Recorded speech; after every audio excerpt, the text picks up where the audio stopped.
Hey guys, welcome back to my channel. My passport arrived in 3 days.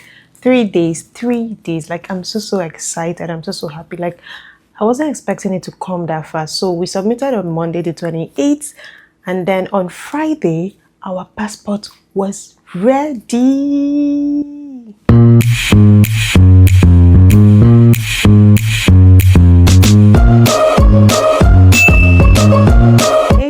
Welcome back to my channel. So as promised, today I'll be showing you guys a step-by-step tutorial on how to apply for a renewal of your Nigerian passport. Before we get right into the video, here are a few housekeeping rules. You can get money order from Shoppers Drug Mart or Canada Post. Money order should be addressed to Nigeria High Commission, and it should be in the name of the person renewing the passport, be it a toddler or an adult. Also, for the return envelope, if you're living in Ontario, you need the Canada Post Express Regional Return Envelope. But if you're living outside of Ontario, you need the National Express Return Envelope. Please take down the tracking number. The third thing is ensure that you've taken your passport. You have your passport's photograph handy. I will leave the dimension on the screen. You can take the passport with your phone, or you can do that at Shoppers Drug Mart or UPS store, or just any photography stores around you. Don't worry if the passport is not fine. Don't even bother yourself. As long as it complies with the guidelines that has been set by the embassy on the website and it is accepted, you're good to go. The passport they will take that day when you get to the embassy is what will be used on your passport. So don't bother, don't even stress yourself if the one you've uploaded on the system is not fine. It happened to me, that's why I'm telling you. So the appointment date for my renewal was on the 28th of July 2025. So this is like the most recent updates you'll ever get about passport renewal. And please remember, don't stress yourself printing the passport. Don't do it, please. I did it and I regretted it. They did not collect it and I spent money. Like, don't do it. To apply for renewal of your passport, there are two websites you can use. You can either use the first one, which was what I used, or you can use the second one that has INTL integrated inside that shows you are applying outside Nigeria. So for today, we are going to be talking about the first one without the INTL. To start, type the first address, which is tagged as number 1 in your browser, and this is the first page you will see. You already know that at this point, you're supposed to click on passport, and when you click on passport, it takes you to the next page, which is this. Click on apply from outside Nigeria, and then it will take you to this page. Click on apply for renewal or reissue. It is a renewal since you already had a passport, so there's no need to click on apply for fresh passport.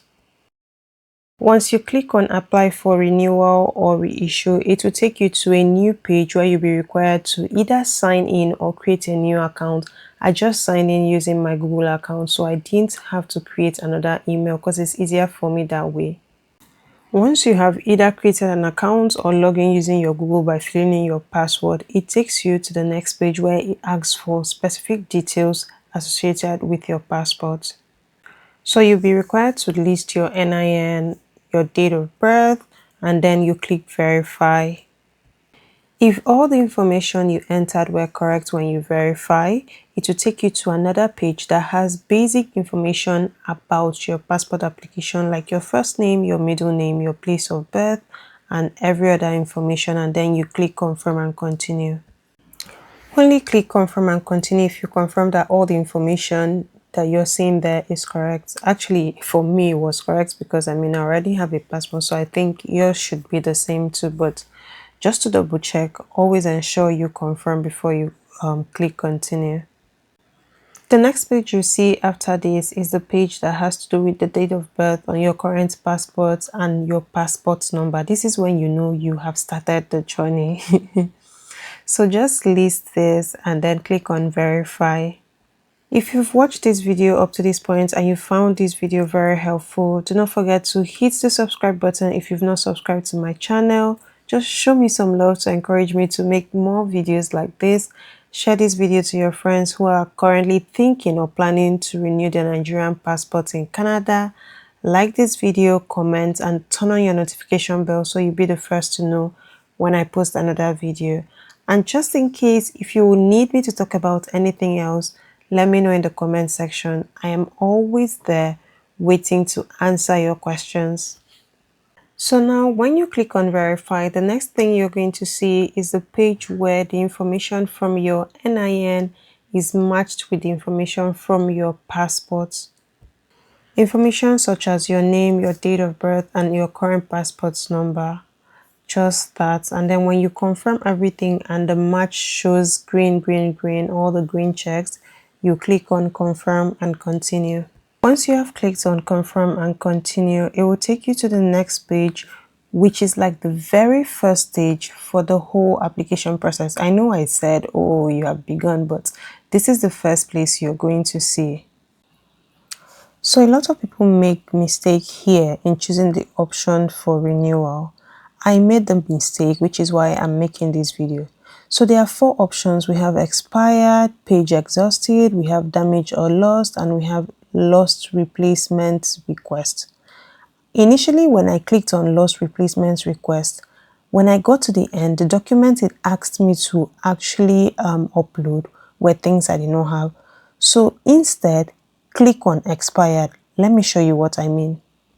So when you click on expired in section 1, like you can see number 1 there, when you get to uploading supporting documents, which is the last step, section 6, you will see 4 required documents, while 2 are mandatory, which is your birth certificate and your passport data page, which are the things I uploaded for a successful passport renewal. However, if you select lost or renewal, you'll be given the option to upload 6 documents and 3 are mandatory, which is your birth certificate, the police report for the loss of the passport, and a sworn affidavit, which is something you are not, like something that has not happened to you. That is if yours is not lost. But if yours is lost, please feel free to upload these documents. Once you have selected your option for renewal, you'll be asked to select the country, the number of pages, the where you want to go for your capturing. If you want to do like the self-service, non-appearance. Since I didn't want to do non-appearance, I just checked it off, and then it will show you the amount of money you're supposed to pay. And once you have done all that, please click on continue. Lest I forget, as at the time of recording this video, you are able to choose your appointment date. We selected our appointment date. The embassy did not give us the appointment date, and I'm making this video in August 2025. So you are able to select your appointment date, and then they will approve it for you. The next available appointment date, click the hyperlink that says here just above the validity of your passport to see the closest date, so you can maybe plan yourself or think of what you can choose or anything of that sort, and then click continue. The next page is where you're going to need all the patience you can get in this world. If you need to order it from Temu, please order it, because this page actually punished me. Like, I thought it was going to be very simple. So you have to upload your photograph here. I already mentioned the measurement of the photograph. Ensure that you take it in a very good lighted place. Very good. Sometimes the photograph that this particular section will accept might not be your best. Don't worry. When you get to the embassy, your passport will be taken, and that will be the one that will be used on your passport. So once you follow all the guidelines that are given here and upload your passport, it goes through, then you go to stage 3. Again, you can either take your passport at Shoppers Drug Mart with your phone. Please try first with your phone, because those places are really pricey. Or you can take your passport at the UPS store. Like, there's like a UPS delivery office and all of that sort where you get to take passport. Just search for the closest one near you. Or you can also take passports in different maybe photography stores around you. So before we go to stage 3, once you upload a passport and if it does not comply with the requirements that they need, you will see this ICAD compliance issue, which means that the passport will not be accepted. It might not be the same case for you. Yours might just go through one time, you know. So I'm just giving you like my own experience, and I'm trying to make this video as short as possible. When the passport has been accepted, you'll be given a code like this to type, and then after that, you'll see the next page. In stage 3, ensure that you've confirmed all the information, type in your email address, and when that is done, click on continue. Fill in all the information required for section 4, like these are basically like your contact information, your home address, your Nigerian home address, your phone number, and every other information, and then click on continue. If you're tired at this point, you can just click on save and exit. When you click on continue, stage 5 will be the information of your next of kin, so you can list the person, the relationship you have with the person, and every other information that is required, and then click on continue.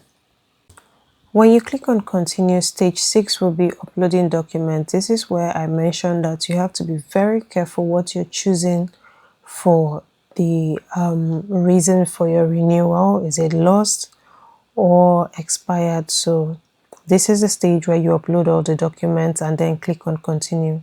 If this video has been helpful to you so far, do not forget to hit the subscribe button, turn on the notification bell, leave a comment, just maybe to say thank you or a job well done for all the hard work, so that I'll feel encouraged and motivated to make more videos like this.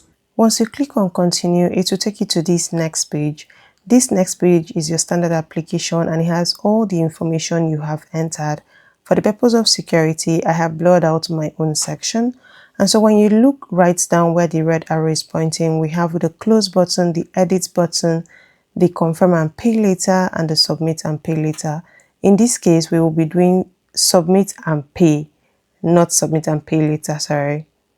Now, this is one of the documents you'll be taking to the embassy with you because this is a standard application, but this one we do not need it because the payment status is still left as unpaid. When it is stamped as green, verified and paid, that is when you can print it. We'll come back to that later, but for now, let's go to the next page. Click on submit and pay. It takes you to this next page where it gives you like a breakdown of everything you've added to your cart, and then you click proceed to payments and it shows you this second page where it just gives you like every other information you need to know about the third party facilitating the payment.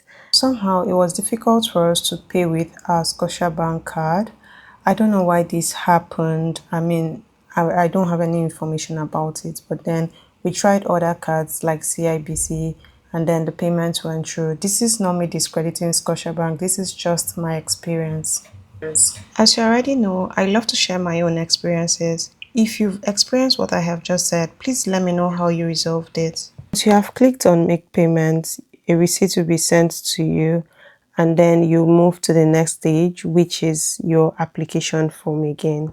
Now, the difference between this application form and the previous application form is that now it has print receipts because you've made payment, and then the payment status on the top right shows paid instead of unpaid. So at this point, you can print your receipts. Do not print the application because you've not gotten an approval yet, just like you can see on the screen. When you click on print receipt from the previous screen, this is what your receipt should look like, and please print this because you need this at the embassy. If this video has been helpful to you so far, do not forget to hit the subscribe button, turn on the notification bell, leave a comment, just maybe to say thank you or a job well done for all the hard work, so that I'll feel encouraged and motivated to make more videos like this. After printing your receipts, the next thing is to book your appointment. In the previous videos I have watched here on YouTube, others mentioned that the embassy had to give you a date, but recently I have noticed that you have to pick your own dates, just like I did. So you click on view or book an appointment. When you click on view or book an appointment, you're going to be redirected to the next page. On this page, you're basically supposed to choose the date and the time of your appointment. And once you do that, you click on next and it takes you to this page. That it says congratulations, please print the appointment slip because you may not be allowed to enter. This is like a way of confirming that your appointment was for that date, and this does not mean that they have actually approved you for that particular date. This congratulations only shows that, oh, you have successfully finished your online application, so just wait to hear from us.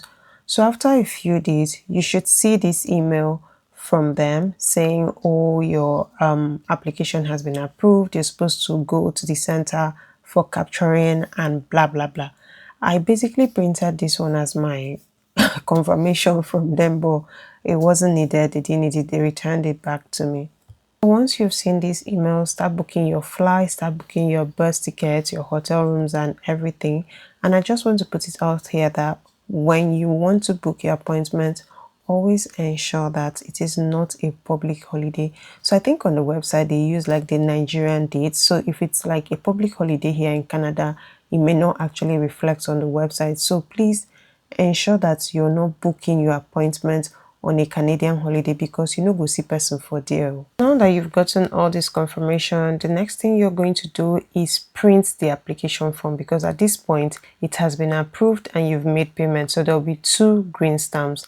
Let me show you how to do it. The first thing you need to do is go to your browser, log into the system again using your created account or your Google account. Click on application status / book an appointment. Once you click on that, it will take you to this page. Click on view. Once you click on view, it takes you directly to your application form. At this point, you can see that the payment status is paid and the approval shows as verified. This is the correct application form you need to print. Once you've reached this section, scroll to the end of the form and click on print application. Because I've showed you this application form like twice, I'm not going to show it again. The only difference between this one and the other ones are just the 2 green stamps. So after this, the next thing you need to do is go to Canada Post or Shoppers Drug Mart or the bank or wherever you want to get your money order from, and your return envelope as well. Now, if you're living in the same address or you're a family, you can always use one medium-sized envelope, which is what we did instead of buying separately. So the envelope above is for national, while the one below is regional. For my Ontario people, this is what the regional envelope looks like. It's not even as fine as the national. I don't know why. Also, remember to take down the tracking number. This is very, very important. Write your name and the names of the people you'll be sharing the envelope with and your address correctly. You can ask for an extra sheet like this one. Confirm that the money order is addressed to Nigeria High Commission, not Nigerian High Commission. As mentioned earlier, I was charged extra $8.50 for the $50 money order from Canada Post. Lastly, do not forget to hit the subscribe button and then use this guide to arrange your documents. Get yourself ready to go to Ottawa. Thank you so much for watching this video till the end. Thank you so much for all the love that you show me. Please do not forget to give me a thumbs up. I know the video was long, but it was worth it. I made this video because I had like lots of questions when I was applying, and then I didn't have like resources I could look up to, like detailed resources I could look up to. Also, required documents have been updated and I already left the screenshots, and I will still leave the screenshots again here so you can see it somewhere on the screen. If you have any questions, please do not hesitate to ask me in the comment section. I am always eager and willing to answer your questions. By the way, guys, I bagged band 10+ in my PTE language exams. I'm so excited. I'm so proud of myself. I can't wait to tell you guys all about it. If you have any questions about PTE and if you want to know about the PTE exams, all the hacks and tricks I used, all my resources, please leave your questions in the comments and I am willing to answer. I really hope I can make a video on this soon. I hope to do that soon and share my good news with you guys. Ciao!